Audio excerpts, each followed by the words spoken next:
क्या आप भी एसएसटी के क्वेश्चन का इंतजार कर रहे थे? तो लो वो घड़ी आ चुकी है, आप सभी के लिए एसएसटी के इंपॉर्टेंट क्वेश्चन को लेकर हम लोग आ गए हैं।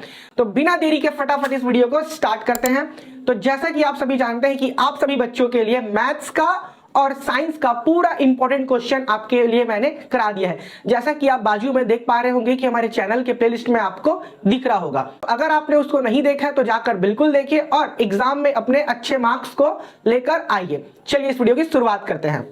तो इस वीडियो में जैसा कि आप जानते हैं कि सोशल साइंस के बारे में है, ऑल चैप्टर इंपॉर्टेंट क्वेश्चन। फटाफट हम लोग इंपॉर्टेंट क्वेश्चन को ही करने वाले हैं, ठीक है। चलिए तो पहला क्वेश्चन हम लोग लेते हैं। Write the name of 2 scientist of modern Europe. आधुनिक यूरोप के 2 वैज्ञानिकों के नाम लिखिए, ठीक है। तो आधुनिक जो हमारा क्या है यूरोप है, उसके 2 साइंटिस्ट के नाम आपको दिख जाएंगे। तो पहला क्या है कोपरनिकस, दूसरा क्या है गैलीलियो, ठीक है। यूरोप कहां पास है तो मैप में आप देख सकते हैं, ये वाला हिस्सा आपको दिख रहा होगा, ये आपका क्या है यूरोप है, ठीक है। अगर आपको इनका पिक्चर देखना है ताकि जिसको आपको याद रहे, ठीक है। तो जो पहला वाला है वो क्या है हमारा कोपरनिकस है, ठीक है, और दूसरा वाला क्या है गैलीलियो। पहला वाला कोपरनिकस, दूसरा वाला क्या है गैलीलियो। तो क्या यही बस 2 वैज्ञानिक थे? नहीं, और भी वैज्ञानिक है, ठीक है। अगर आपको और भी नाम याद रखना है तो मैं आपको बताता हूं फटाफट। तो आधुनिक यूरोप में और भी साइंटिस्ट थे, ठीक है। वो 2 का नाम आप तो याद कर सकते हो, और अगर आपको याद करना तो और भी आपके पास है सर आइजैक न्यूटन, ठीक है। गुरुत्वाकर्षण और गति का नियम दिया था कब? 17वीं शताब्दी में। और है अल्बर्ट आइंस्टीन, सापेक्षता का सिद्धांत दिया था कब दिया था उन्होंने? 20वीं सदी में। तीसरा है गैलीलियो, आपने इसको देखा तो क्या किया था? खगोल विज्ञान, ठीक है, और दूरबीन की खोज की थी। चौथा है चार्ल्स डार्विन, इन्होंने क्या दिया था? विकासवाद का सिद्धांत। ये सभी क्या है हमारे साइंटिस्ट थे, ठीक है। लुईस पास्चर, इन्होंने क्या किया था? टीकाकरण रोगाणु सिद्धांत। छठवा है मैक्स प्लैंक, जिन्होंने क्या दिया था? क्वांटम थ्योरी, ठीक है। अगले क्वेश्चन की ओर आते हैं। Write the names of resources told by Amma which have no commercial value. अम्मा ने क्या कहा था जिसका कोई कमर्शियल वैल्यू नहीं है? तो उन्होंने क्या कहा था फटाफट देख लेते हैं। घरेलू या हाथ से बनी चीजें, ठीक है। अब जो घर से बनी होती है उनका तो कमर्शियल वैल्यू काफी कम होता है, ठीक है। मित्र और रिश्तेदार का स्नेह, जो फ्रेंड्स हैं और रिश्तेदार हैं इनका जो वैल्यू है, जो रिश्तेदार है वही समझ सकते हैं, ठीक है। इन रिश्तों की वैल्यू को अगर पैसों से तोला जाए तो क्या होगा? इनकी कमर्शियल वैल्यू नहीं होगी। ऐसा किसने कहा था? अम्मा ने कहा था। तो ये 2 बातें आप याद रखेंगे एग्जाम के लिए, है ना। अगला शानदार क्वेश्चन है हमारे पास। Who was Haider Ali? Which battle took place with him against the Britishers? ठीक है, हिंदी में देखते हैं। हैदर अली कौन थे? उनके और ब्रिटिश के बीच कौन सा युद्ध हुआ था? ठीक है, हैदर अली कौन थे? तो देखते हैं आंसर। हैदर अली मैसूर के शासक थे। 1780 में उनके और ब्रिटिश के बीच में क्या हुआ था? एंग्लो मैसूर युद्ध हुआ था। कब हुआ था? 1780 में एंग्लो मैसूर युद्ध हुआ था। अब हाल ही में ये कहां पास है? तो हाल ही में ये क्या हमारे भारत देश के कर्नाटक में, ठीक है, कर्नाटक में स्थित है। वहां का नाम क्या है? मैसूर। तो अगला क्वेश्चन है हमारे पास। What duties will you follow as a student in your school? Any to लिखना है। एक छात्र के रूप में आप कौन कौन से कर्तव्य निभाएंगे? इस क्वेश्चन का आंसर तो आप अपने आप खुद से भी दे सकते हैं, ठीक है। जिन बच्चों को नहीं समझ में आ रहा उनके लिए फटाफट पढ़ लेते हैं। मैं समय पर स्कूल आऊंगा और प्रार्थना सभा में उपस्थित रहूंगा। राष्ट्रगान और देशभक्ति के गीतों के दौरान सावधान मुद्रा में खड़ा रहूंगा। सिंपल सी बात है। अगला देखते हैं। मैं स्कूल परिसर में कचरा कूड़ेदान में डालूंगा, ठीक है। स्कूल के बाद पानी बर्बाद करने की बजाय उसे पौधों को देने के लिए इस्तेमाल करूंगा। सिंपल सी 2 बात कही गई है कि मैं समय से स्कूल आऊंगा, प्रार्थना करूंगा देशभक्ति के लिए, है ना, गीतों का सावधान मुद्रा में खड़ा रहूंगा। दूसरा क्या बोला है? स्कूल परिसर में कचरा कहां डालना है? कूड़ेदान में ही डालना है। और पानी बर्बाद करने की बजाय उसे कहां डालना है? पेड़ पौधों में डालना है। तो अगला शानदार क्वेश्चन देखते हैं फटाफट। What is the difference between lawyer and जज? वकील और जज में क्या क्या अंतर है? ठीक है, देखते हैं फटाफट। तो वकील के लिए दिया हुआ है, वकील किसी मामले में अपने पक्ष में तर्क देता है, ठीक है। और जो जज क्या होता है? दोनों पक्षों की दलील सुनकर फैसला देता है। सिंपल सी बात है, जब आप कोर्ट में जाओगे तो जज कहां बैठा होता है?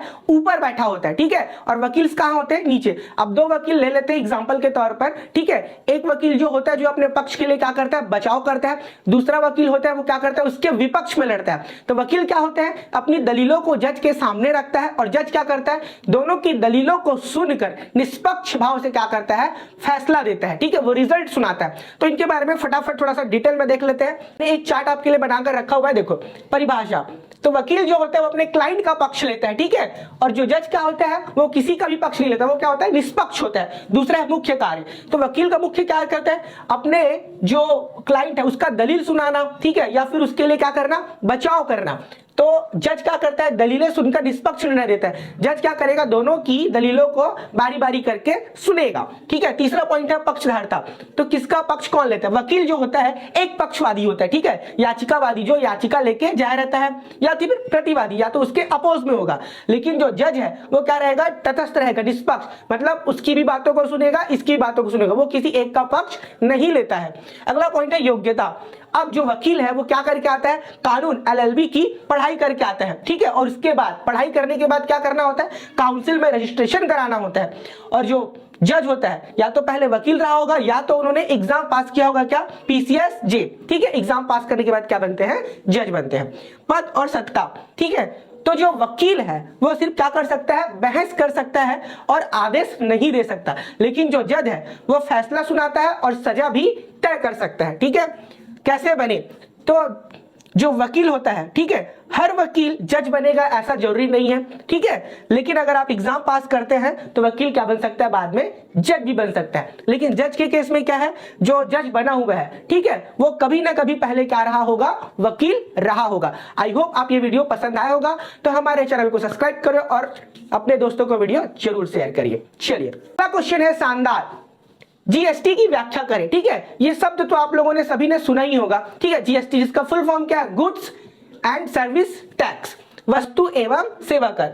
एक अप्रत्यक्ष कर है। अप्रत्यक्ष मतलब क्या होता है, इनडायरेक्ट। डायरेक्ट किसी चीजों पर नहीं लगता। ये कैसे लगता है, इनडायरेक्ट लगता है। तो किसमें किसमें लगेगा, वो भी सिंपल है।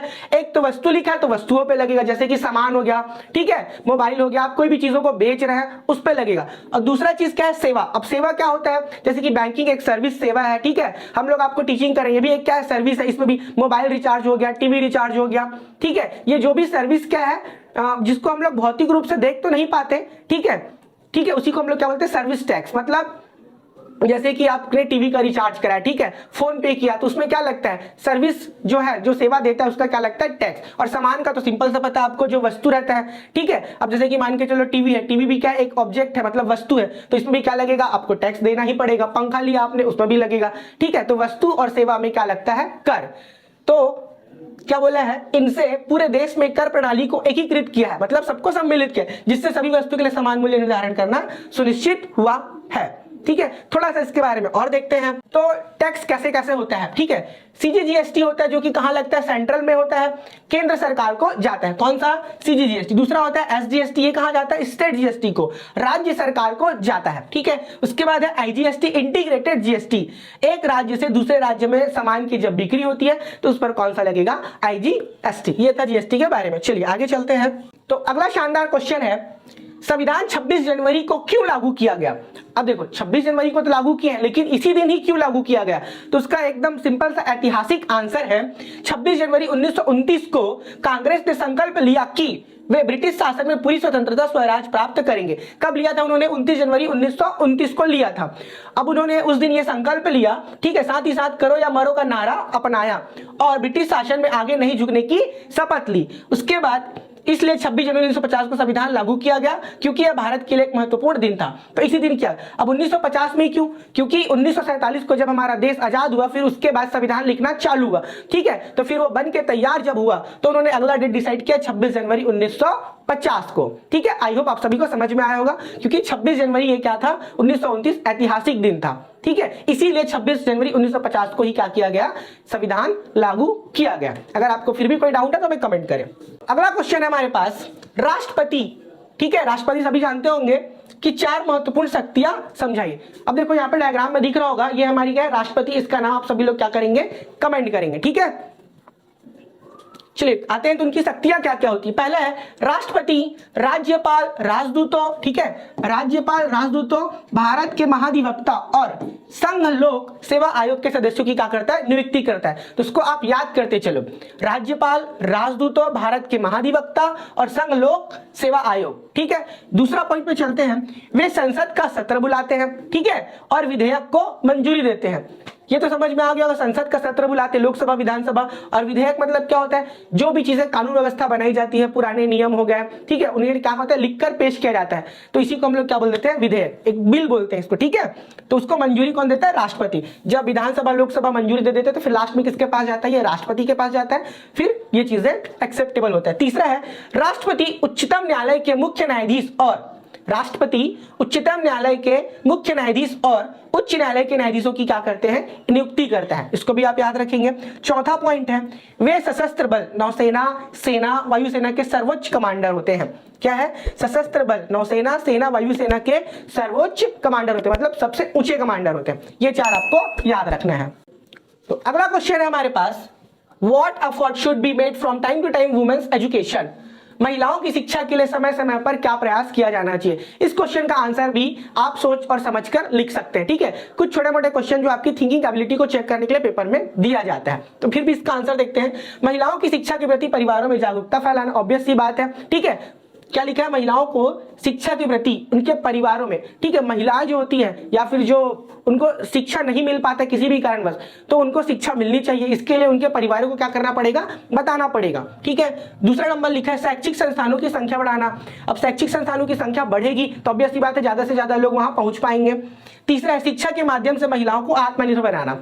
देखो, पुरुष तो आजकल आत्मनिर्भर है ही, ठीक है, आजकल क्या पहले से भी है, तो महिलाओं को भी उतनी ही संख्या में क्या बनना चाहिए, आत्मनिर्भर बनना चाहिए। ठीक है, आत्मनिर्भर मतलब क्या होता है, अपनी रोजी रोटी, ये हो गया, अपने खुद के काम, खुद के चीजों के लिए खुद के पास क्या होना चाहिए, पैसा होना चाहिए। ठीक है, तो इसी को बोलते हैं आत्मनिर्भर, मतलब अपने कामों के लिए दूसरों पर निर्भर ना होना पड़े, इसी को क्या बोलते हैं, आत्मनिर्भर। चलिए, तो क्वेश्चन नंबर 10 की ओर आते हैं फटाक से।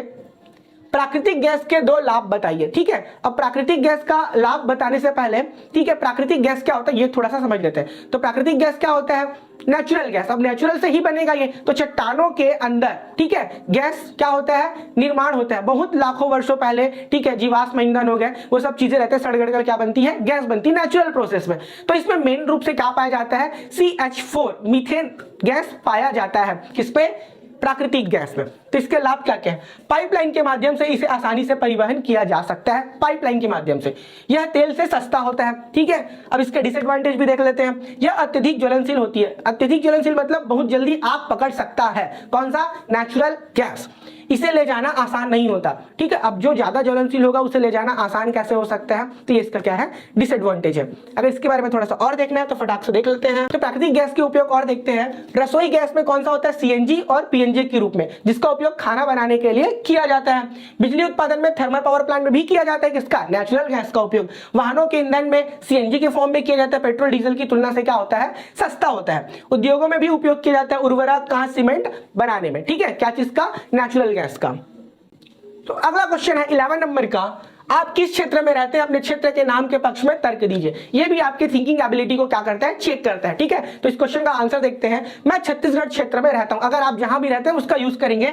ठीक है, तो हम लोग छत्तीसगढ़ में उस हिसाब से इसका आंसर लिया है। मैं छत्तीसगढ़ क्षेत्र में रहता हूं। ऐतिहासिक रूप से यह क्षेत्र कलचुरी वंश द्वारा शासित था। कौन सा, कलचुरी वंश। यह रतनपुर और रायपुर राज्यों में विभाजित था। रतनपुर में 18 किले थे और रायपुर में 18 किले थे। 18 + 18 कितना हो गया, 36 किले, जिससे इसे का नाम क्या पड़ा, छत्तीसगढ़ नाम लिया गया। इस तरीके से आप आंसर लिख सकते हैं। तो आप सभी के लिए इस वीडियो में इतना ही क्वेश्चन हमने लिया था। अगले वीडियो में हम लोग और भी ढेर सारे क्वेश्चन लेके आएंगे। तब तक के लिए मिलते हैं, अलविदा, थैंक यू, जय हिंद।